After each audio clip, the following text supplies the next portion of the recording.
very good morning to one and all. So students, I hope you all are well at your home and safe also. So students, आप लोगों के PT1 exams जो है वो complete हो चुके हैं एंड आई होप कि सभी के एग्ज़ाम्स बहुत ही अच्छे हुए होंगे. So let's start again our online classes. So students, today we will start exercise 4D. पहले जब हमने रिवीजन किया था, रिवीजन से पहले हमने मल्टीप्लिकेशन चैप्टर 4 जो है वो मल्टीप्लिकेशन कंप्लीट कर लिया था. आज हम डिवीजन स्टार्ट कर रहे हैं. Exercise 4B. Question number is exercise 4B. Find the quotient and the remainder. Also verify the answer in की each case using the relationship. अब यहाँ पर हमको क्या करना है कि क्वोशिएंट और रिमाइंडर जो है वो बताना है, फाइंड आउट करना है और आंसर को वेरीफाई करना है. ये जो हमने रिलेशनशिप लिखी हुई है, इस रिलेशनशिप के थ्रू जो है हमको आंसर निकालना है. रिलेशनशिप हमेशा ध्यान रखिए बेटे, जब हम डिवाइड के सम्स करते हैं तो जब हम वेरीफाई जब भी करते हैं, सपोज मैं आपको एक एग्जांपल समझाती हूँ सिंपल सा. सपोज हमारा आंसर सम है 32 डिवाइड बाई 8. तो 8 के टेबल में 32 कब आता है? 4 टाइम्स. अगर हम इसको लॉन्ग डिवीजन मेथड में लिखेंगे तो कैसे लिखेंगे? 32 divide by 8. So 8 is divisor, 32 is dividend. So how many times हम 8 को बोलेंगे? 32 जब तक नहीं आएगा 8 को हम 4 टाइम्स बोलेंगे. 8 4 जा 32. सो 8 इज द डिवाइजर. जिस नंबर से हम उसको डिवाइड कर रहे हैं वो डिवाइजर आता है. जिस नंबर को डिवाइड कर रहे हैं दैट इज द डिवाइडेंड. और कितने टाइम्स हमने उसको मल्टीप्लाई करा, टेबल कितने टाइम्स हमने उसका पढ़ा, वो हमारा क्वोशिएंट होता है. और जो भी हमारा माइनस करके आंसर आता है, अगर यहाँ पर कुछ रहता है दैट इज रिमाइंडर. ये वाला जो आंसर है इसको हम रिमाइंडर बोलते हैं. रिमाइंडर में 0 भी आ जाता है. अगर एग्जैक्टली डिवाइड हो रहा है तो आंसर 0 आएगा, और अगर एग्जैक्टली डिवाइड नहीं हो रहा तो रिमाइंडर में कोई ना कोई नंबर जो है वो हमारा लेफ्ट रहेगा. अब मुझे आई होप कि आप लोग अच्छे से समझ गए होंगे कि किस तरह से हमको ये सम करना है. So students, sum number 1 is 9909 divide by 9. अब हम 990 को 9 से डिवाइड करेंगे. कैसे करेंगे देखिए, ध्यान से देखिए. सबसे पहले हम 9 को 9 से करेंगे. 9 1 जा 9. सो 9 माइनस 9 इज इक्वल टू 0. अब हम ये वाला 9 लिखेंगे. फिर अगेन 9 1 जा 9. सो 9 माइनस 9 इज इक्वल टू 0. अब हमने ये 0 उतारा, बट 0 तो 9 के टेबल में आता ही नहीं है. अब हम क्या करेंगे? 0 के साथ में इस वाले 9 को भी लिख लेंगे. बट इस जो 0 हमने यहाँ पर पहले लिखा है उस 0 की प्लेस पर हम यहाँ पर क्वोशिएंट में 0 पुट करेंगे. अब उसके बाद हम 9 लिखेंगे. अगेन 9 1 जा 9. अब ये जो ऊपर हमारी रिलेशनशिप दे रखी है कि dividend is equal to quotient multiply divisor plus reminder. अब इस रिलेशनशिप को हम यहाँ पर यूज करेंगे. हमारा आंसर वही आना चाहिए. देखिए मैं शॉर्ट में लिख रही हूँ डिवाइडेंड को DIV. Dividend is equal to Q multiply divisor. Divisor को ओनली D लिख रहे हैं. Divisor plus R remainder. So dividend क्या है हमारा? देखिए 9909. अब कैसे आया 9909? Quotient multiply divisor. तो क्वोशिएंट क्या है हमारा? 1101 मल्टीप्लाई डिवाइजर क्या है? 9 प्लस रिमाइंडर क्या है हमारा? 0. हम यहाँ पर 0 पुट करेंगे. अब फिर से लिखिए डिवाइडेंड क्या है? 9909. अब हम क्या करेंगे? 1101 को 9 से मल्टीप्लाई करेंगे. देखिए 9 1 जा 9, 9 0 जा 0, 9 1 जा 9, 9 1 जा 9 प्लस रिमाइंडर तो 0 है. 0 मतलब कुछ भी नहीं. So 9909 this is dividend is equal to 9909 plus 0 9909. ये हमारा सम कंप्लीट हो गया. यही हमने रिलेशनशिप से आपको समझा दिया, अच्छे से एक्सप्लेन कर दिया. सबसे पहले आप डिवाइड का सम करेंगे, उसके बाद ये वाला फॉर्मूला आप यूज करेंगे. Divided is equal to quotient multiply divisor plus reminder.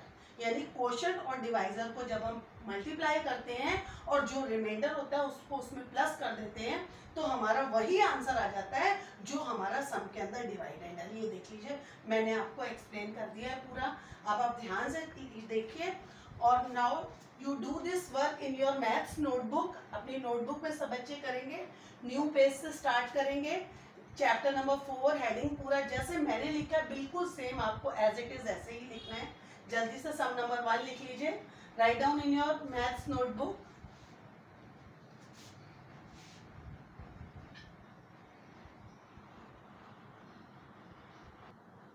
Now students, start sum number 2. Sum number 2 is 8420 divide by 4। अब देखिए इसको हम कैसे डिवाइड करेंगे, पहले हम सम को लिखेंगे देन स्टार्ट। अब 4 के टेबल में 8, how many times 8 will come in the table of 4? सो 4 2 जा 8, सो 8 minus 8 is equal to 0। now write down 4, अब 4 लिख लेंगे, 4 1 जा 4, 4 minus 4 is equal to 0। अब हम क्या लिखेंगे 2। अब देखिए बेटे 4 के टेबल में 2 तो आता नहीं है because 2 is smallest than 4, so 2 is smaller than 4। तो अब हम क्या करेंगे, जब यहाँ पर 2 नहीं आएगा तो अब हम क्या करेंगे, इस वाले 0 को भी यहाँ पर लिख लेंगे। अब हमने 2 डिजिट यहाँ पर लिखे है ना, 2 भी लिखा और 0 भी लिखा, तो जो 2 लिखा है उसकी प्लेस पर हम यहाँ पर क्वोशंट में 0 लिख देंगे। देन उसके बाद हम 0 यहाँ पर लगाएंगे। अब ये क्या बन गया 20। अब 4 के टेबल में 20 कब आता है, 4 5 जा 20। Now 20 minus 20 is equal to 0। अब वही रिलेशनशिप फिर से हम यूज करेंगे, divided is equal to quotient multiply divisor plus reminder. अब डिवाइडेड यहाँ पर हमारा क्या है 8420, क्वोशंट क्या है 4, क्वोशंट है आपका 2105, मल्टीप्लाई डिवाइजर क्या है 4 प्लस रिमाइंडर क्या है 0। अब देखिए 8420 इज इक्वल टू, अब आप 2105 को 4 से मल्टीप्लाई करेंगे। सपोज अगर 4 हम यहाँ लिखते हैं 5 के नीचे, तो 4 5 जा 20, कैरी 2, फिर 4 0 जा 0, वही कैरी जो 2 है हम यहाँ लिख देंगे, फिर 4 1 जा 4 और 4 2 जा 8। अब हमारा देख लीजिए वही आंसर आ गया प्लस 0, रिमाइंडर तो 0, अगर रिमाइंडर आ रहा है तो आपको रिमाइंडर प्लस करने की कोई जरूरत नहीं है, आप डायरेक्ट क्वोशंट और डिवाइजर को मल्टीप्लाई करेंगे, आपका आंसर वही आ जाएगा जो डिवाइडेड है। सो 8420 इज इक्वल टू, अब 8420 प्लस 0 तो वही रहेगा, किसी भी नंबर में अगर हम 0 प्लस करते हैं तो हमारा आंसर वही नंबर रहता है। So write down sum number 2।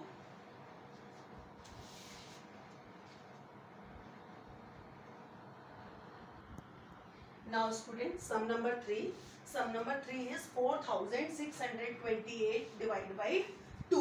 अब देखिए 2 से डिवाइड करना है हमको, 4 कब आता है 2 के टेबल में, 2 2 जा 4, माइनस करा इसको, अब ये वाला 6 लिख दिया हमने, 2 3 जा 6, अगेन 0, नाउ राइट डाउन 2, अब 2 1 जा 2, 2 minus 2 0, नाउ राइट डाउन 8, 2 4 जा 8, अगेन 0।